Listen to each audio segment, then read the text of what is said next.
Light को बंद कर दिया।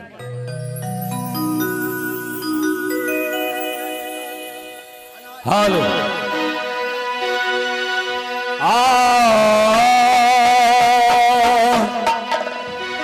आहो प्रथम सुमरा श्री गणेश को तो श्री गुरु चरणों में शीश नवा तो शीशा लावा के माता तोर चारुना में हे जगदम्बा देवी हो खाना सहाय हे जगदम्बा माता हो खाना सहाय पापा नसीहत सुमरऊं श्री गंगा को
पिताजी का नाम जासर महाराज, माता पड़ गई सती देवला। मुझसे छोटा भाई का नाम जंगीर उदल सिंह है और मेरा नाम 51 किला से 52 किला की राजा महाराजा सो भी जानता है। अमरपति आल्हा सरदार है मेरा नाम। मेरे पुत्र का नाम इंदल कुमार, पुत्री का नाम कंचन कुमारी, लेकिन देहिया के नाम बिड़िया है। भैया सुनो बचन परमा बिगड़ा बेटा हो गया।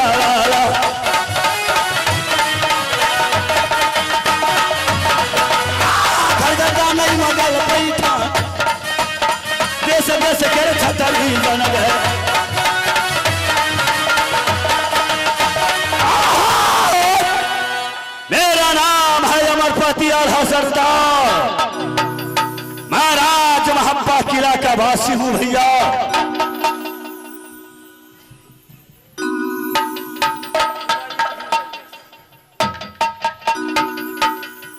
जिस समय मां दुर्गा के मैंने दोनों भाई मिलकर की पूजा किया था, मेरे मां ने मेरे छोटा भाई का नंगी तलवार का वरदान दिया। मैंने अमर होने की वरदान लिया। मैं राज महब्बा किला में कभी तेगा नहीं चलाया हूं। मैं राज महब्बा दरबार का मैं महाराज मेरे छोटा भाई बना करके और राजगद्दी की ऊपर में बैठा के रखा है।